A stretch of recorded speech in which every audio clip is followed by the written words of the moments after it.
नमस्कार, Jawahar live 7 TV देख रहे हैं आप। मेरा नाम अभिषेक भारती। आप ताली बजाइए कि आप झारखंड में, क्योंकि लखनऊ वाले जो होते हैं मुस्कुराइए कि आप लखनऊ में हैं कहते हैं, तो हम झारखंड वाले कहते हैं कि आप ताली बजाइए कि आप झारखंड में। आप पूछेंगे कि भाई क्यों ताली बजाएं, झारखंड में ऐसा क्या खास? झारखंड में कुछ खास है, बहुत खास है, जो मुझे नहीं लगता कि किसी और राज्य में भारत के देखने को मिलता। झारखंड एक ऐसा राज्य है जहां पर मुख्यमंत्री के आदेश को भी ठेंगा दिखाने में कोताही नहीं बरती है। सबसे गजब बात यह है, 15 अगस्त 26 जनवरी ये 2 दिन ऐसे होते हैं जब पूरा देश गाना गाता है ना, दिल दिया है जहां भी देंगे है वतन तेरे लिए, गाना गाता है देश मेरे मेरी जाने तू, देश के फौजियों को सैल्यूट करता। बस इस 2 दिन, बाकी दिन भूल जाते हैं। हाँ, इन 2 दिन बाकायदा गाने बजाने के जितने कार्यक्रम हैं उस दिन फौजियों को इनवाइट किया जाता है, गाना बजाया जाता है, उनसे बाकायदा नचवाया जाता है, सब कुछ चलता है। सैल्यूट, अंत में सैल्यूट कर दिया जाता है। कुछ लोग रो देते हैं, कुछ लोग धो देते हैं, टीआरपी आ जाती है, कहानी खत्म। लेकिन झारखंड में क्या होता है, शासन प्रशासन सत्ता विपक्ष भूमाफिया इन सब ने मिलकर एक फौजी को इतना परेशान कर दिया है कि वो फौजी हमारे पास आकर के कह रहा है कि अब मेरे पास आत्महत्या के अलावा और कोई चारा नहीं चाहिए। तब जब उसकी मदद के लिए मुख्यमंत्री हेमंत सोरेन ने आदेश दे चुका है। मैं साइड विंडो में आपको दिखा रहा हूं कि कैसे कुछ समय पहले की ये तस्वीर है जब एक फौजी प्रोजेक्ट भवन में मुख्यमंत्री से मिला था। तस्वीरों में आप देखिए, उस फौजी ने अपनी समस्या मुख्यमंत्री को बताई थी। मुख्यमंत्री ने रांची डीसी को फोन किया था कि भाई इनकी समस्या का समाधान कीजिए। लेकिन आज इतना वक्त बीत चुका है, ये फौजी इतना हार चुका है भूमाफियाओं के आगे कि ये आत्महत्या की चेतावनी दे रहे हैं। मेरे साथ सूबेदार नागेश्वर महतो हैं, इतने परेशान, इतने हताश कि वो मेरे पास आए। उन्होंने मुझे कहा कि सर मेरे पास अब कोई उपाय नहीं, मैं आत्महत्या कर लूंगा। एक फौजी जो होता है नागेश्वर महतो, बहुत कठिन परीक्षा पास करके, शारीरिक परीक्षा पास करके, और तब आप सूबेदार बने। सीने पर गोली खाता है, सीने पर गोली मारता है, आंखों में आंख डाल करके दुश्मन को देख के कहता है कि ये मेरी जमीन है, इस जमीन पर अगर नजर डाली आंखें नोच लूंगी। लेकिन वही फौजी झारखंड में आकर के इतना थक हार के कह रहा है कि मैं आत्महत्या कर लूंगा। नागेश्वर महतो साहब क्यों? सर, मैं सामलों में 2.25 कट्ठा जमीन खरीदा था 2012 में, और उसमें हमारा पोजीशन है, सब कुछ हो गया है। बाउंड्री रूम भी हमने बनाया था और रह भी रहा था, उसमें टेम्पोरी में रहता था। लेकिन ये जमीन दलाल एक है जो पूर्व जमीन मालिक को ही मोहरा बना करके हमारी ज़मीन में 5 दिसंबर 2022 को घुस गया है और निकलने का नाम नहीं ले रहा है। मैं 6 दिसंबर 2022 को सीएम साहब से मिला था और ये हमने शिकायत किया था, तो डीसी साहब को तुरंत बताया था कि इनकी समस्या का हल किया जाए। लेकिन सर, मैं अभी पुलिस और सिविल प्रशासन से मैं तब से घूम रहा हूँ, लेकिन अभी तक हमारा समस्या का कोई समाधान नहीं किया जा रहा। शुरुआत से अब नागेश्वर जी की कहानी हम शुरुआत से जानते हैं। नागेश्वर जी, कहानी शुरू होती है, आपने जमीन कब खरीदी थी? सर, मैंने 14 मई 2012 को जमीन खरीदी। किससे खरीदी थी? सर, जमीन मालिक कासिम खान, उन्होंने पावर दिया था कलीम को, और एग्रीमेंट होल्डर मनीष राही। अच्छा, मनीष राही, मतलब एग्रीमेंट मनीष राही से आपके नाम से रजिस्ट्री हुई। कितने में खरीदा? पूर्व जमीन मालिक कासिम खान ने जो है उनको पावर दिया। ठीक है, पावर होल्डर थे। तो कितने में खरीदी आपने जमीन? सर, हमारी एग्रीमेंट हुई थी 13.5 लाख में। सारा पैसा दे दिए? सारे पैसे दिए। कहाँ दिखाइए वो एग्रीमेंट, कहाँ है एग्रीमेंट? देखिए एग्रीमेंट लेके आए हैं, उस एग्रीमेंट में कहाँ लिखा हुआ कि आपने सारे पैसे दे दिए हैं और दोनों पक्ष जो है वो खुश हैं कि ठीक है आपने सारे पैसे दे दिए। एग्रीमेंट दिखाइए। 6 लाख, कितना है? 6 लाख, ये तो 2.25 कट्ठा जमीन खरीदने को तैयार हुए, जिसे क्रेता और विक्रेता दोनों ने सहर्ष स्वीकार। मतलब कि आपने पूरे पैसे दे दिए इसमें पूरे तरीके से। ठीक है, अब इसके आगे क्या हुआ? हमारा शांतिपूर्वक पोजीशन था। पोजीशन है, म्यूटेशन आपके नाम, सब कुछ मोटेशन है, हाउस होल्डिंग है, मैं दे रहा हूँ, बिजली का कनेक्शन है, पानी का कनेक्शन है। ठीक है, बाद 27 अगस्त 2022 को सीओ अरगोड़ा ने उसमें नापी भी किया है। अच्छा, अरगोड़ा नापी भी करो? नापी भी किया। ठीक। और उसके बावजूद भी दबंगई से जो है ना मनीष राही ने उसको जमीन हड़पने के कैसे? उन्होंने 13 जो उनको जो है हमारे ज़मीन को तोड़ फोड़ करवा दिया। मतलब आप नहीं थे उस समय? मैं सर मैं अपनी ड्यूटी में था। आप ड्यूटी में कहाँ थे? लद्दाख? ड्यूटी नहीं सर, मतलब क्या है शाम को किया है, शाम को मैं मेरे सामने हुआ। अच्छा। तो उन्होंने तोड़ फोड़ करवा दिया। अच्छा, फिर? और असामाजिक तत्व से उसके बाद 13 अगस्त को एक किरण देवी करके जो है जिसको ज़मीन उन्होंने ये बेचा है वो दिया नहीं। अच्छा, वही जमीन फिर से बेच दिया है? उसको नहीं दिया सर, अच्छा। दूसरी जगह है। अच्छा। लेकिन उन्होंने अच्छा, कहीं और किरण देवी ने उनसे जमीन खरीदा? हाँ। लेकिन उनको वो जमीन मिली नहीं है तो अभी कहा जाके यहाँ रही? हाँ, इसमें जो है ठीक है, तो फिर तो उसको फिर निकाला सर। फिर एस्बेस्टस हमारा उतार रहा था, वो उतार रहा तो उस समय हमने अपोज किया कि ऐसा क्यों कर रहे थे। नामकुम थाना पुलिस को जो है मैंने लाया, उसको बाहर निकाला। ठीक है। और वो चले भी गए। ठीक है। आपने नामकुम थाना में कोई केस किया? हाँ, हमने एप्लीकेशन दिया सर, 13 जून का भी मैंने दिया है। क्या था उसमें? इंक्रोचमेंट का केस था? नहीं सर, तोड़ फोड़ की। तोड़ फोड़। और 13 अगस्त को जो है जो असामाजिक तत्व जो किरण देवी को घुसा दिया था और कुछ असामाजिक 7-8 लोग से, ठीक है, थे, वो भी उनके बाद में ही मैंने बताया। उसके बाद 4 नवंबर को उन्होंने फिर मेरा 5 ताला तोड़ करके घुस गया हमारे जमीन में फिर से। हाँ, उन्होंने 5 मतलब पुलिस को केस करने के बावजूद वो फिर से घुस गए? केस तो नामकुम थाना ने किया ही नहीं सर। केस किया जाता तो ऐसी नौबत नहीं। मतलब उन्होंने आपका केस लिया नहीं? लिया ही नहीं सर। उन्होंने जो है अपने पास ही रखा, जबकि उस समय भी मैं सीएम साहब तक बताया था, सभी प्रशासन को बताया था, सिविल और पुलिस सभी को बताया था। और 4 नवंबर को जो है फिर दूसरी बार फिर 5 ताला तोड़ करके फिर घुस गया। और उससे पहले से जो हमारा तोड़ा गया था उसको मैं परमिशन ले करके एसपी एसएसपी से सभी से परमिशन ले करके मैंने उसकी 9 सितंबर को उस मकान के रिपेयर किया था, गेट और मकान की रिपेयर करके मैं लद्दाख पोस्टिंग चला गया।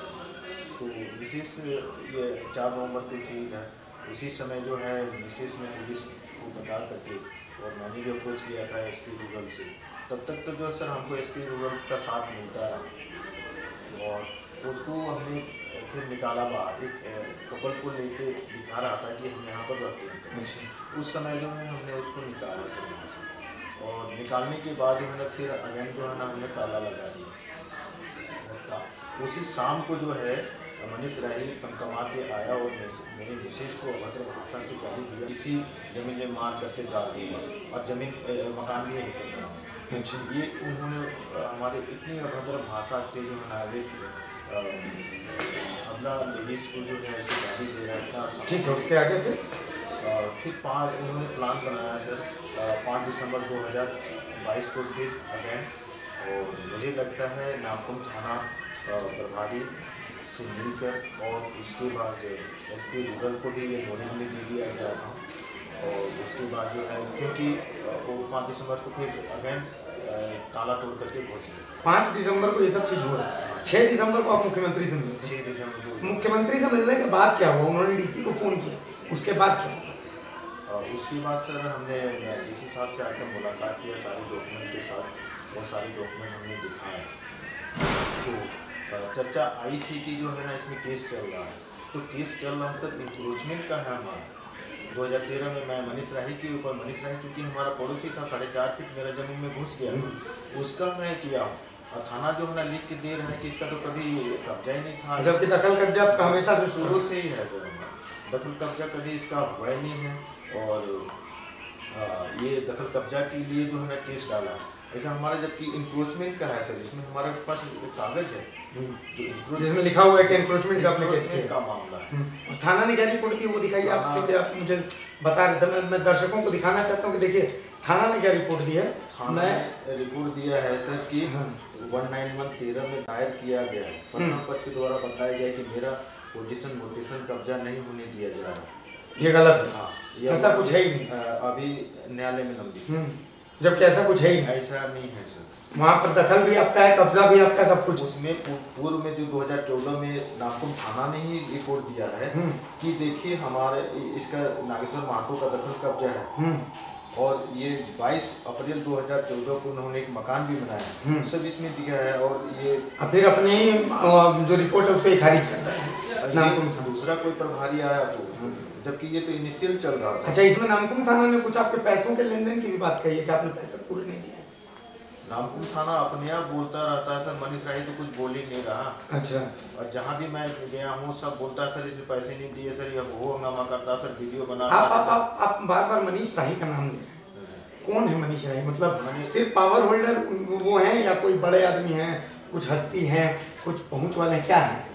मनीष राही सर वकील वकालत किया हुआ है और उसके बाद जो है ज़मीन का काम करता है। अच्छा। प्रोफेशनल में नहीं है।